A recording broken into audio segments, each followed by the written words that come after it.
야고보는 성도들에게 편지를 시작하면서 한 가지 부탁한 것이 있습니다. 시험을 당하거든 기쁘게 여기라고 말입니다. 어찌 보면 참 이해가 되지 않는 말이죠.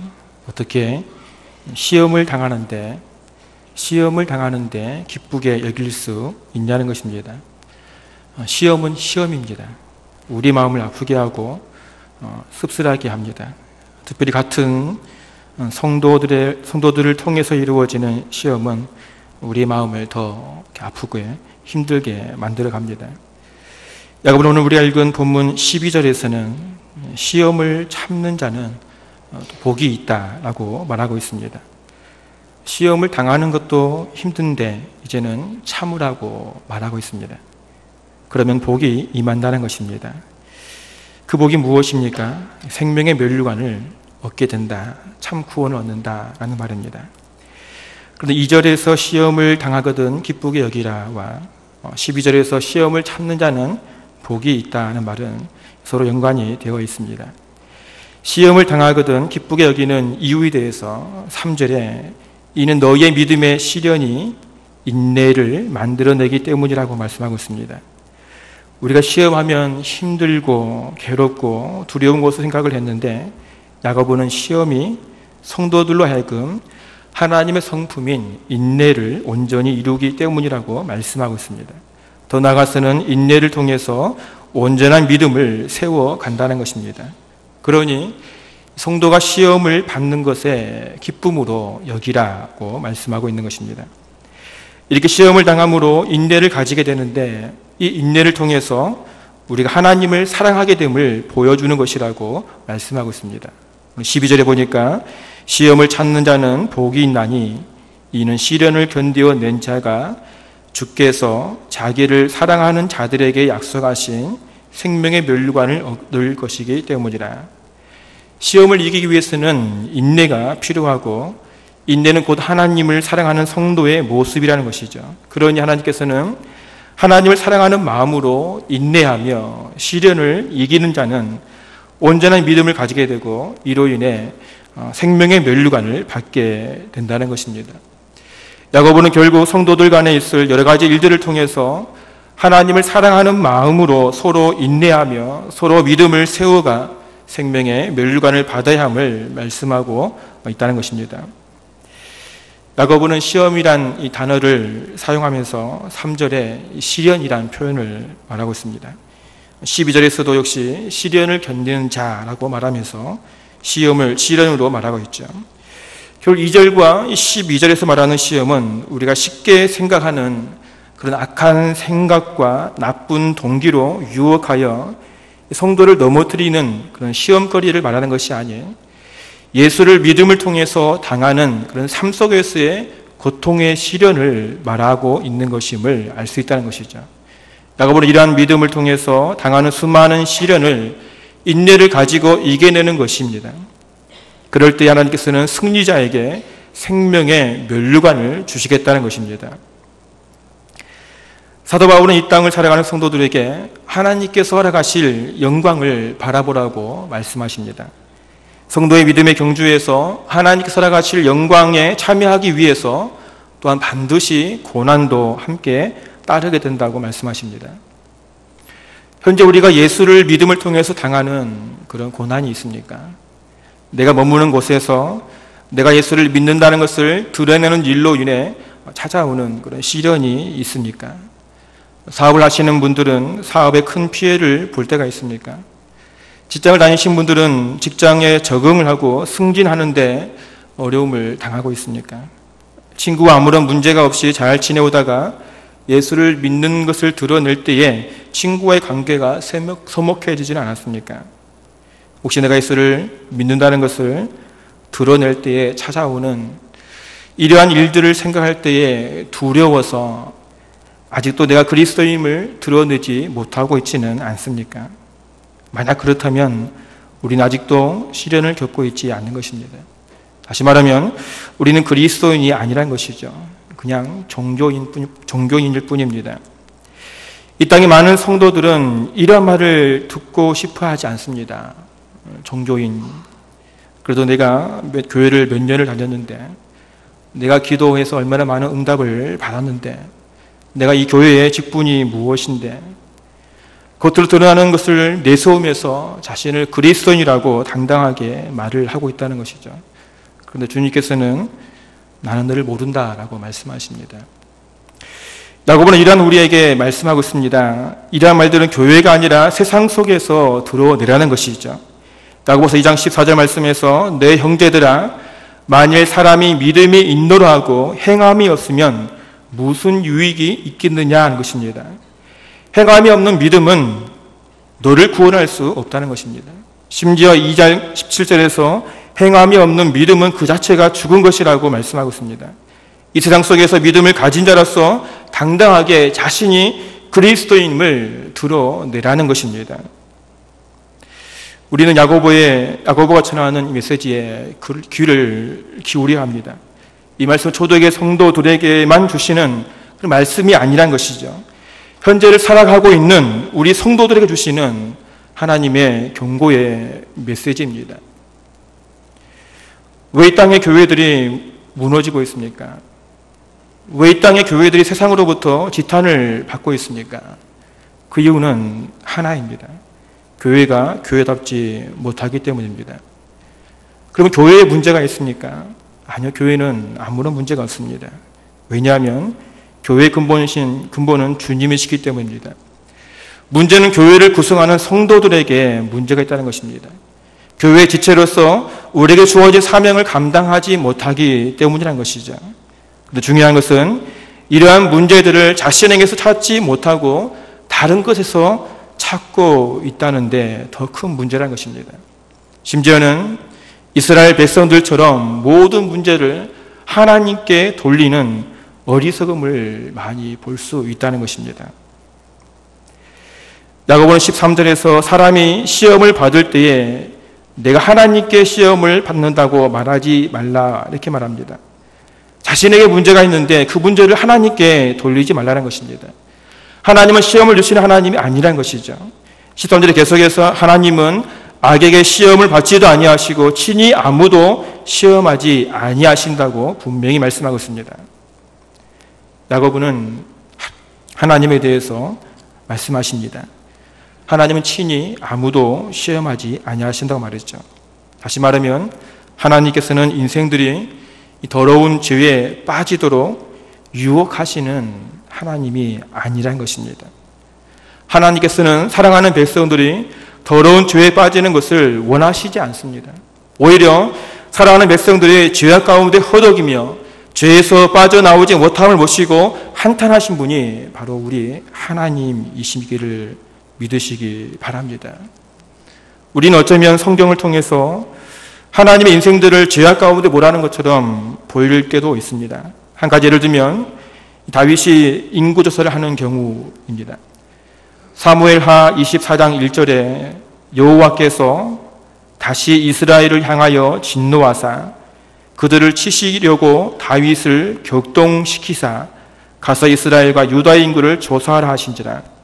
하나님께서 이스라엘을 진노하셔서 이 다윗의 마음을 강팍하게 만들어 인구조사를 하게 만든 것처럼 보입니다. 그러나 역대상 21장 1절에 보니까 사단이 일어나 이스라엘을 대적하고 다윗을 충동하여 이스라엘을 계수하게 하니라. 사단이 이스라엘을 대적하고 다윗을 충동해서 이스라엘을 계수하게 하였다는 것입니다.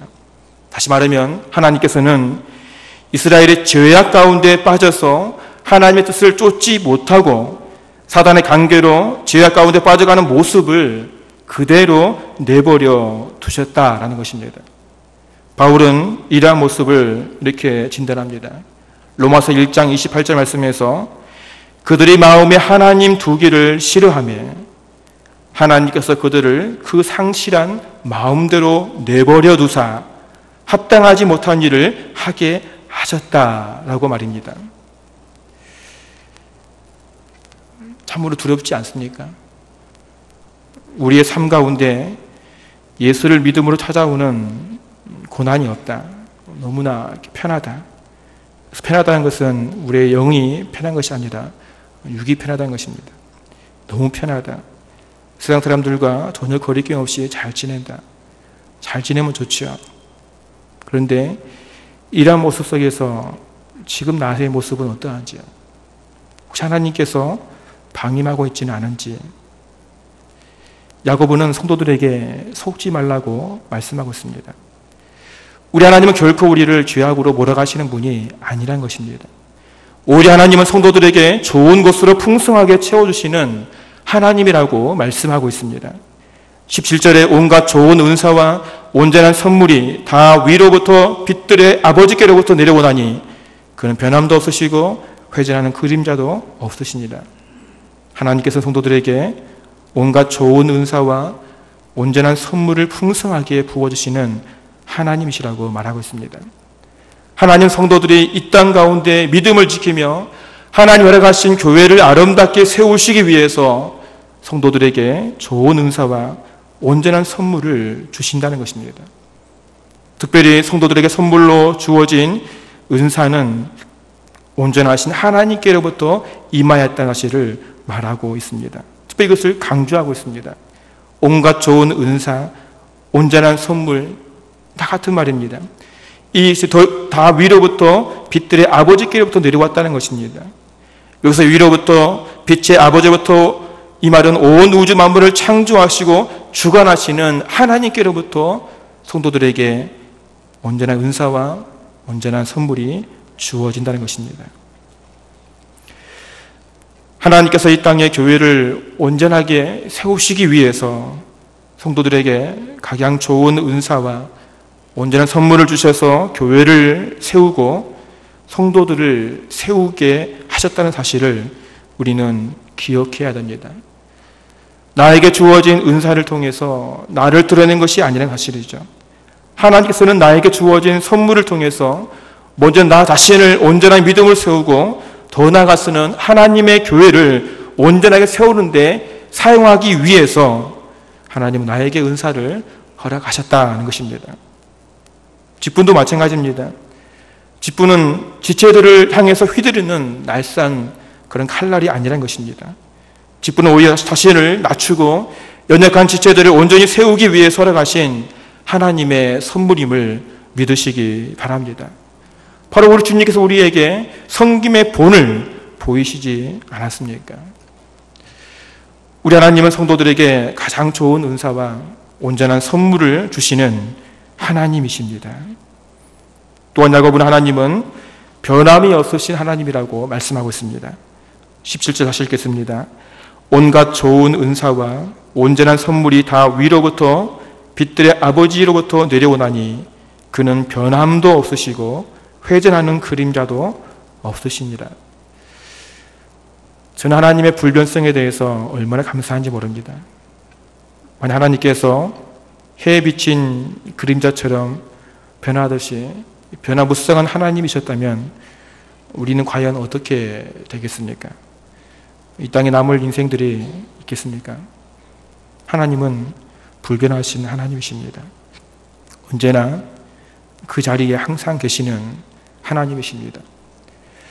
이스라엘 백성들이 광야 40년 동안 그렇게 변덕이 심하고 받은 은혜도 있고 죄악 가운데 빠져도 하나님 변함없이 그들 가운데 구름 기둥과 불 기둥으로 함께 하셔서 가나안 땅으로 인도해 나가셨습니다. 이스라엘 향한 하나님 변함없는 사랑은 이 광야 40년 만의 일이 아니었습니다. 통일왕국 시대에도 분열왕국 시대에도 포로 시대에도 심지어는 말라기 선지자 이후에 예수님이 태어나기 전에 암흑과도 같은 시대에도 하나님 말씀하시지 않지만 여전히 그 자리에서 하나님의 일을 묵묵히 해나가시는 하나님이셨습니다. 그리고 약속의 메시아, 인류의 구원자 예수를 보내주시고 십자가에서 모든 피를 쏟고 죽게 하셨습니다. 더 나아가서 창세 전에 그리스도 안에서 예정하신 인생들을 구원하시기 위해서 지금도 변함없이 일하고 계시는 하나님이 바로 우리 하나님이십니다. 십자가 보혈의 능력으로 지금도 우리 인생들을 새롭게 만들어 가시는 하나님이십니다. 오늘 18절 말씀에서 그가 그 피조물 중에 우리로 한 천 열매가 되게 하시려고 자기의 뜻을 따라 진리의 말씀으로 우리를 낳으셨느니라. 변함없으신 하나님은 태초에 정하신 그 뜻에 따라 진리의 말씀, 그 십자가에 죽으신 예수 그리스도를 통해서 우리를 새롭게 창조하셨다고 말씀하십니다. 왜요? 우리로 첫 열매가 되게 하시려고 말입니다. 다시 말하면 하나님께서는 우리를 하나님의 소유로 삼으시기 위해서 지금도 변함없이 우리에게 좋은 선물로 주시고 계시다는 사실입니다. 성도님들, 우리는 하나님의 은혜를 받고 살아가는 하나님의 자녀들입니다. 하나님의 은혜로 새롭게 태어난 거룩한 백성들입니다. 다시 말하면 하나님 살아가신 좋은 은사와 온전한 선물을 통해서 서로 사랑하며 서로 섬기며 서로를 위해서 희생함으로 하나님의 교회를 아름답게 세워나가야 될 주님의 권속들입니다. 그러나 개인의 이익을 위해서 자신에게 주어진 은사와 직분에 집중하게 되면 우리는 결국 시험에 빠지게 되고 세상의 유혹에 쉽게 넘어지게 될 것입니다. 야고보는 우리 성도들이 시험에 빠져 힘들어지는 이유를 욕심에 끌려 미혹됨이라고 말씀하고 있습니다. 오늘 14절에 보니까 오직 각 사람이 시험을 받는 것은 자기 욕심에 끌려 미혹됨이니, 우리 신앙의 연수가 길다고, 나의 직분이 무엇이라고, 내가 받은 은사가 무엇이라고, 우리의 신앙을 무너뜨리는 것은 큰 욕심으로 시작되지 않습니다. 작은 욕심으로 시작된다는 사실을 여러분 기억하시기 바랍니다. 그 욕심이 자라 우리를 죄악으로 몰아가고 결국 사망에 빠뜨리게 된다는 사실입니다. 오늘 15절 말씀에서 욕심이 잉태한 즉 죄를 낳고 죄가 장성한 즉 사망을 낳느니라. 우리가 당하는 수많은 시험들을 생각할 때에 어떤 시험이 하나님께서 나의 믿음을 연단하시기 위한 시련이고 또 나를 무너뜨리기 위한 사단의 유혹인지 참 분간하기가 쉽지 않습니다. 그러나 중요한 것은 어떤 시험이든지 간에 참고 견디는 자가 곧 승리자가 되는 줄로 믿습니다. 나의 마음에 욕심이 생겨도 참는 것이죠. 나의 마음에 욕망이 일어나고 자존심이 상해도 우리는 참아야 되는 것입니다.